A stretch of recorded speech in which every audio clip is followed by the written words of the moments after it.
Hello guys! Magandang araw po sa ating lahat. Welcome to this channel at San Andre.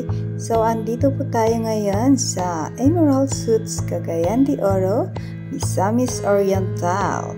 So, dito tayo mag-i-stay for several months. For several days. So, ito ang kanilang lobby for check-in. CR for everybody to be happy. Ang kanilang upuan, tambayan ng bayan. Tubig para hindi mauhaw sa pag-aantay ng inaantay. Dito wala silang elevator, pero sabi nga, burn calories, not electricity. So mag-exercise na tayo para ma-stretch din ang ating mga ugat, muscles and bones. Pampalakas ng tuhod. So ito ang third floor. Bawat floor may ganito, may tambayan. Pwedeng kumain dito, mag-merienda, breakfast, lunch, dinner, ganun. Dito nagsaserve sila ng breakfast. Tapos pwede ka na mag-order for lunch and dinner. So mura-murayta lang ang kanilang rate dito.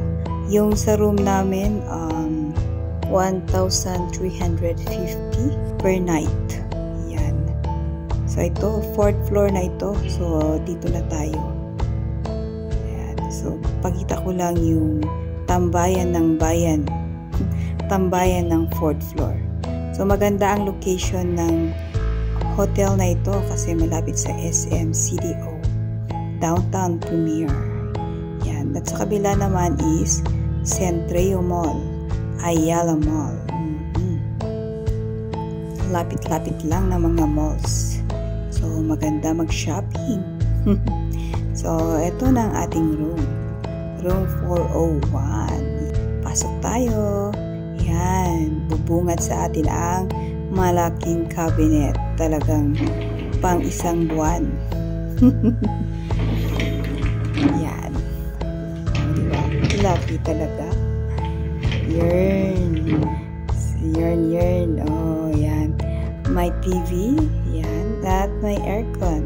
So, ito ang kanilang deluxe. 1,350 per night. Yan. At ang kanilang CR, yan. Ganyan lang kasimple ang kanilang room. Pero malinis at maganda. Yan. Iyon nga lang, bawal ang durian sa loob. 500 pesos ang fine ng violator. Ito pa man din ang isa sa pinakagusto kong gawin dito. Magmukbang ng durian.